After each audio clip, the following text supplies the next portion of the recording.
Hello and welcome to PALM, the programme for advanced learning of manual medicine and osteopathic studies. My name is Danny Sher and I am an osteopath. Today's lecture is entitled The Hip as it Ages, and we will be focusing predominantly on osteoarthritis of the hip joint. The lecture is divided into 4 parts. Part 1, the structure and function of the hip joint. Part 2, the pathophysiology of osteoarthritis in general, with specific focus on the hip. Part 3, signs and symptoms of a patient who suffers with osteoarthritis. And finally, a number of approaches of how to treat osteoarthritis of the hip. Any comments or questions, please feel free to write them down in the comments below. And remember, if this lecture is of value to you, do give us a like, as it is a big help.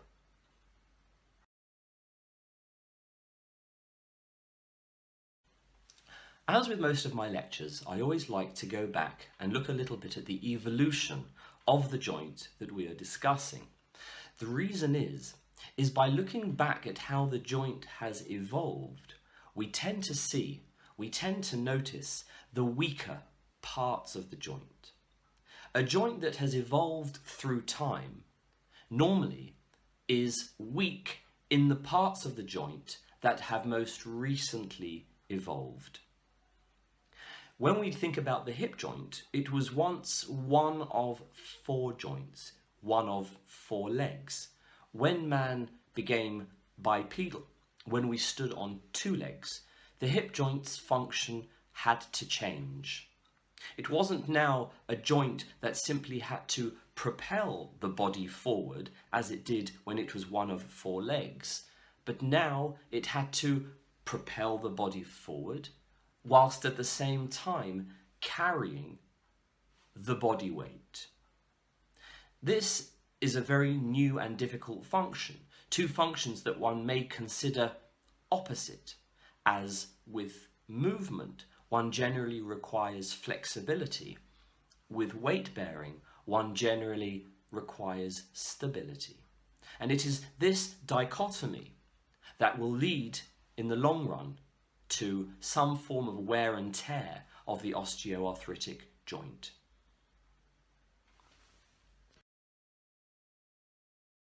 The hip joint has evolved in a number of ways to accommodate this new function of carrying the body weight. The main, perhaps, change that it evolved into was that of a ball and socket joint, a very stable joint with surfaces which fit one another. As any orthopedic surgeon will tell you, once the muscles of the hip have been cut away, the joint still stays in place due to the compatibility of the 2 sides. Secondly, the capsule. Unlike the shoulder joint, where the capsule is very loose, as we know from adhesive capsulitis, well, in the case of the hip, the capsule is very tight around the neck of the femur, further increasing the stability of the joint. Thirdly, the ligaments of the hip joint, the iliofemoral, the pubofemoral, and the ischiofemoral ligaments. Ligaments which are very strong and create stability around the head of the femur and the acetabulum. And furthermore, they are intertwined with the capsule to create even further stability. Number 4, finally, and possibly the most important change that has occurred through evolution to the hip joint, is that of the cartilage of the joint. The head of the femur is surrounded by thick cartilage and predominantly thickest around the areas where the body weight bears the most.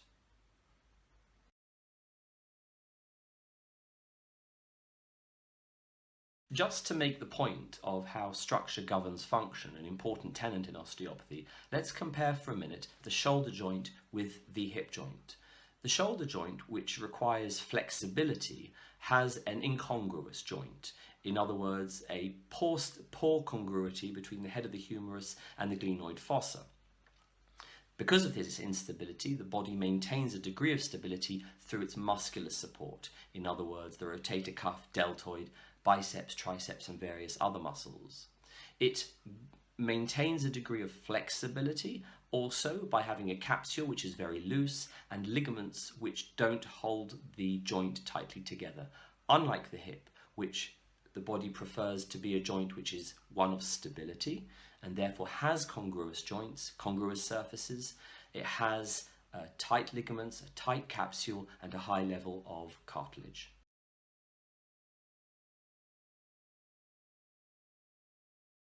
To emphasize this point even further, when we look at the musculature of the shoulder joint with the hip joint, we see two very different functions. The function of the muscles of the shoulder are that of maintaining the stability of the joint, because there is not congruity between the bony surfaces.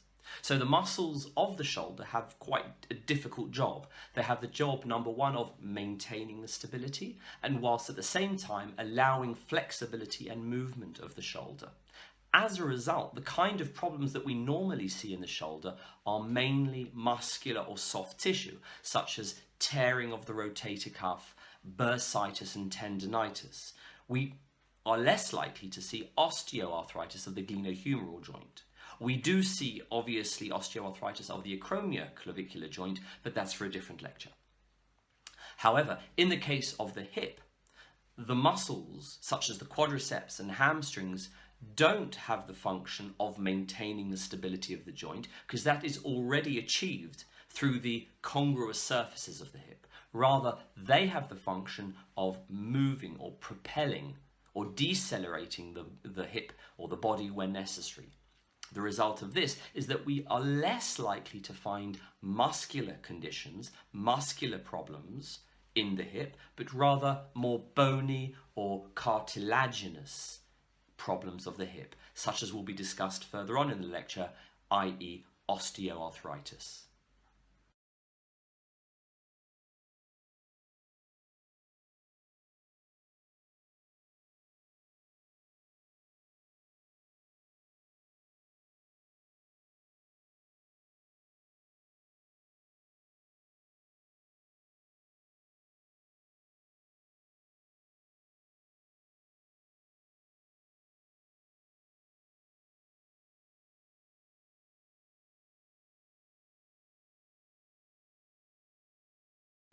In this section of the lecture, part 2, I want to discuss the pathophysiology of osteoarthritis in general and also within the hip joint itself.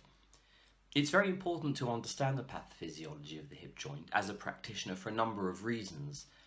Most of all, because many of our patients will be suffering with it and will want some kind of explanation as to what is going on. Perhaps more importantly, by understanding the pathophysiology of what goes on in osteoarthritis, it gives us a better treatment plan and better understanding of when or where to refer the patient to and when it's appropriate to continue treating. The pathophysiology of osteoarthritis is as follows.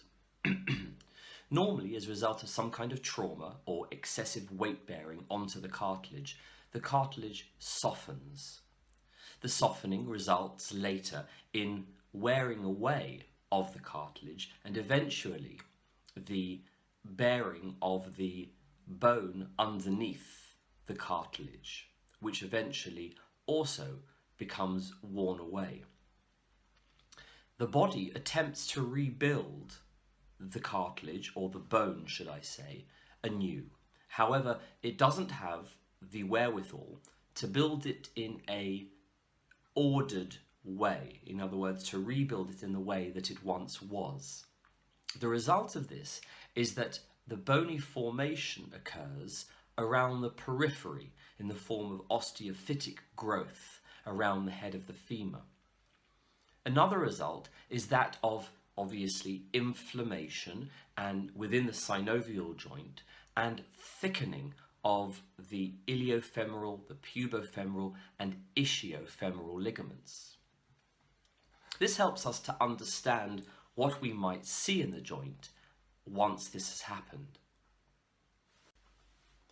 As the osteoarthritis progresses, one can start to understand the kind of changes that one might expect. So, for example, we've mentioned the osteophytic changes. There will be a thinning of the joint space as the bone wears away, and also there is a thickening of the capsule, the iliofemoral, pubofemoral and ischiofemoral ligaments.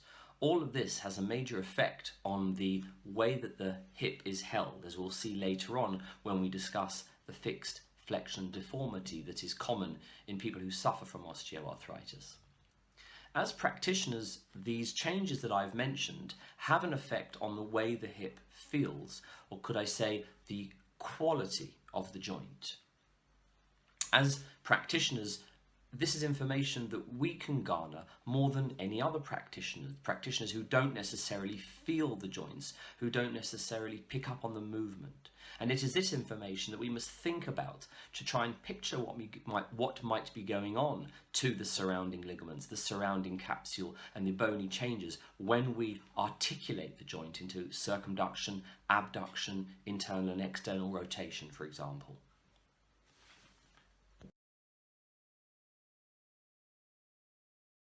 It might be worth mentioning that osteoarthritis is something that occurs to everybody roughly around the age of 35 or 40. What defines osteoarthritis as the hip as being pathological would be when there is an inappropriate degree of osteoarthritis. Cartilage does not have a good blood supply. In fact, it receives its nutrition through changes in pressure. So as a person walks, sits, gets up and moves around, different parts of the cartilage receive weight-bearing changes and as a result get nutrition. The problem being, though, that since it does not have a good blood supply, it does not repair well. Once upon a time, when we were hunters and gatherers, we would use the cartilage and use our hips in very different ways to that which we do now. In fact, the cartilage would get much better nutrition because of the different degrees and changes of activities that we would do, whether it being squatting to sit, moving from that to hunting, to walking, to squatting again, to sitting, to running, etc., etc. These days, our lifestyles are very different. In fact, most people these days may sit for long periods of time, say for example 8 hours, and only then get up and walk around. Their activity may come in extreme sessions, say on weekends or in evenings. And as a result, the cartilage does not get a good nutrition supply through most of the day, and therefore eventually weakens, fissures, cracks, becomes soft, and may result in osteoarthritis.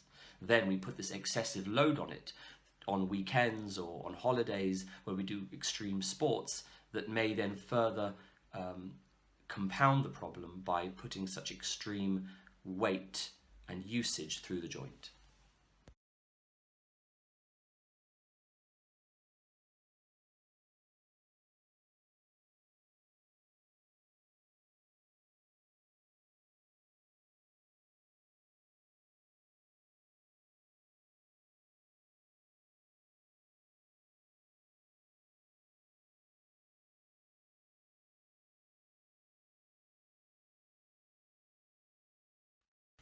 Normally, osteoarthritis is divided into two categories, primary and secondary osteoarthritis.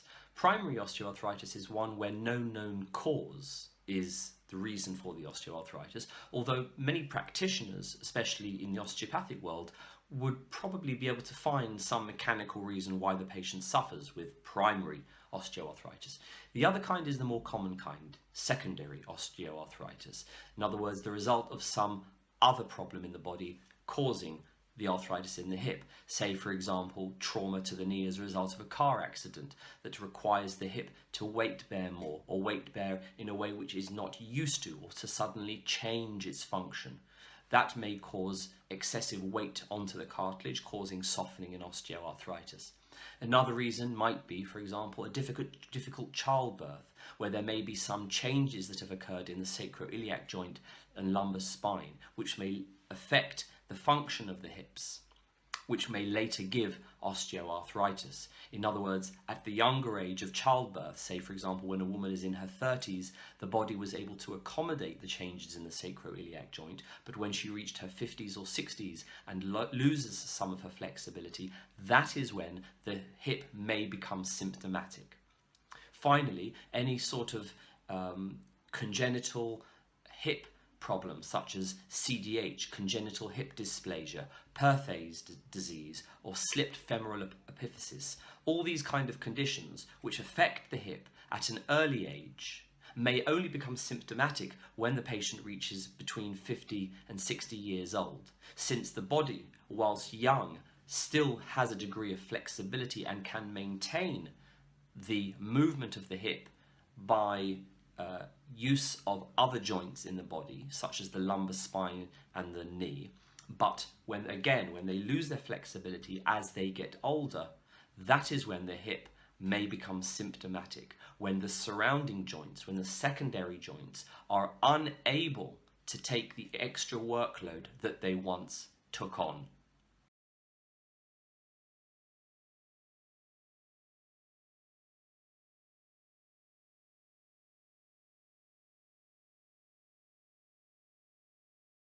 Fixed flexion deformity is the deformity that is commonly found in patients suffering with osteoarthritis of the hip. Let's analyse why this might be. Fixed flexion deformity. What actually happens is that the hip is pulled into a degree of flexion, external rotation, and adduction of the hip. The reason why it is pulled into flexion is as a result of the thickening of the capsule and the iliofemoral, pubofemoral and ischiofemoral ligaments, which become thickened when the process of osteoarthritis occurs. That's why it's pulled into flexion. In every case in the body where there is a degree of osteoarthritis, the muscles around the joint try to protect it. This is true also in the case of the hip joint, with the internal and external muscles, hip rotators, contracting in order to protect the joint. Because the external hip rotators, in other words the glutei, etc., are stronger than the internal rotators of the hip, they tend to win and pull the hip into external rotation. Finally, adductor magnus. Adductor magnus is a very strong muscle with its insertions around the hip joint. It is so strong that it also tends to win in this case of osteoarthritis and pulls the hip into adduction. This information is important to us as practitioners for a number of reasons. Number one, in case of diagnosis, when you see a patient who has a tendency towards the position of a fixed flexion deformity, it can give you an information about the problem is coming more likely from the hip and not elsewhere, say for example the lumbar spine. Also, in terms of the treatment plan, that it indicates what kind of tissues may need work, say for example the internal and external hip rotators or traction of the hip to try and open up the joint. All these are indicators for us that we can use in varying ways. Since the hip has such an important weight-bearing role, it needs a good nerve supply in order to provide the body with good proprioceptive feedback. In this picture, we can see that the anterior part of the hip is supplied by two nerves, the femoral nerve and the obturator nerve. These nerves also supply the knee, the anterior part of the knee being supplied by the femoral nerve and the medial part of the knee being supplied by the obturator nerve. This is the reason why patients that suffer from osteoarthritis also may complain of knee pain. They may in fact only complain of knee pain. This is why it is crucial for every practitioner who has a patient that complains of hip and knee pain to think of, at least as one of the possible differential diagnoses, to think of osteoarthritis. It is then up to the job of the practitioner to differentiate between whether there is a real knee condition or actually just a referred one.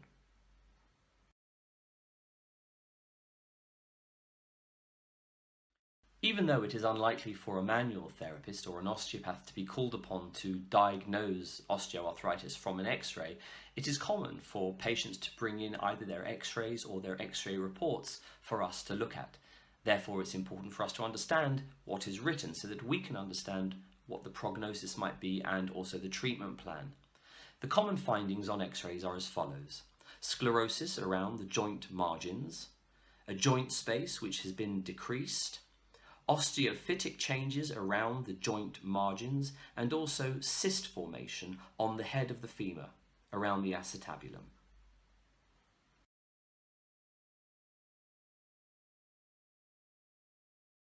The following is a list of common signs and symptoms that patients suffering with osteoarthritis may present with. Bear in mind that it is not comprehensive and there are many other orthopedic tests that can be included into this list. pain in the groin, trochanter and knee. An increase in pain during movement, unlike rheumatoid arthritis, which normally gets relief during movement and feels pain after movement. Stiffness and reduced range of movement in the hip joint. A sense of a reduced leg length. The patient may limp. The patient may present with a fixed flexion deformity. There may be wasting of the muscles of the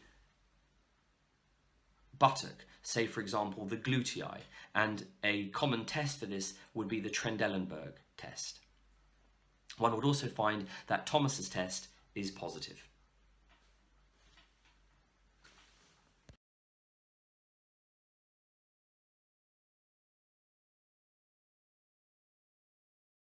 Having heard this lecture and discussed the pathophysiology of osteoarthritis of the hip, one might legitimately argue that there is nothing that can be done other than surgery for an osteoarthritic hip where the changes are so poorly dynamic. Well, as manual therapists, the emphasis can be put, I believe, on 2 points. Number one, the range of movement that can still be restored to the joint itself, i.e. the hip joint, and secondly, whether there is enough flexibility in the secondary joints, the surrounding joints, such as the lumbar spine, the sacroiliac joint, and the knee joint, to be able to influence the hip joint. In other words, if we can still restore flexibility to the lumbar spine, sacroiliac, and knee, thus taking the strain off the hip joint, then it is worth treating. If there is still work that can be done around the hip joint itself, then it is worth treating. And by that, I mean whether by working into the muscles of the hip, the internal and external rotators, the abductors and adductors of the hip, whether range of movement can still be increased, whether range of movement can be increased within the joint through techniques such as traction and distraction in order to improve the joint space. These are the kind of factors that the practitioner needs to assess and decide carefully whether it is worth continuing treatment with the patient. If their answer is yes, then by all means continue with treatment. If the answer is no, then it is up to us as practitioners not to write off the possibility of surgery. Orthopedic surgery of the hip is well known to be a successful, one of the most successful orthopedic procedures that exists. And osteoarthritis, which can be very debilitating and severely influence the quality of life of patients, needs to be considered. Of course, there are side effects that must be explained to the patient of surgery, such as a high incidence of deep vein thrombosis after surgery, as well as, of course, the cutting of the nerves of the hip results in reduced proprioception. And, of course, there is also the acclimation of the hip. Once the metal has been placed inside the body, it takes time for the head, the new metal head of the femur, to work its way into the acetabulum and for the leg lengths to be equal on both sides. These things must be considered. But at the same time, as I stated at the beginning of this part, that it is up to us as practitioners, using the information in this lecture, to be able to clearly focus on what is best for the patient from a physiological, an anatomical, a functional, and a pain point of view.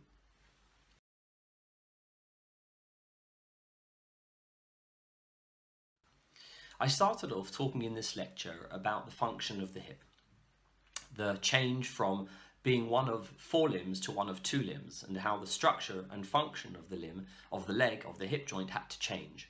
It had to become a more stable joint, now both moving the body and also carrying the weight of the body. And it achieved this in a number of ways. The 4 which I mentioned were a ball and socket joint, strong ligaments, strong capsule, and a strong, thick, cartilaginous joint in order to allow for rubbing and also for weight bearing. However, As we said, this came with a price, and the price was that the congruity of the joint and the compactness of the joint results in, eventually with some people, a degree of wear and tear, rubbing, abrasion of cartilage and bone on each other.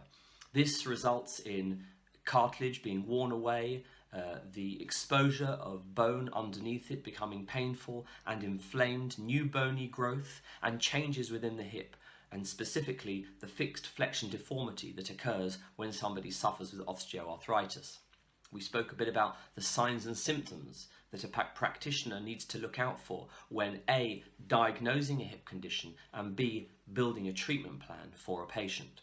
And finally, we spoke about the ways in which we as practitioners can build a treatment plan for somebody suffering with osteoarthritis of the hip. And the two directions we took were A, looking at what flexibility still exists within the hip. How dynamic is the hip? How much can the muscles be changed? How much can the joint still be changed? And of course, how much can the secondary, periphery joints be changed in order to take the load off the hip? And finally, the possibility of perhaps understanding the hip surgery, hip replacement, and the importance of deciding between these two options when deciding how to proceed with a patient that suffers with osteoarthritis.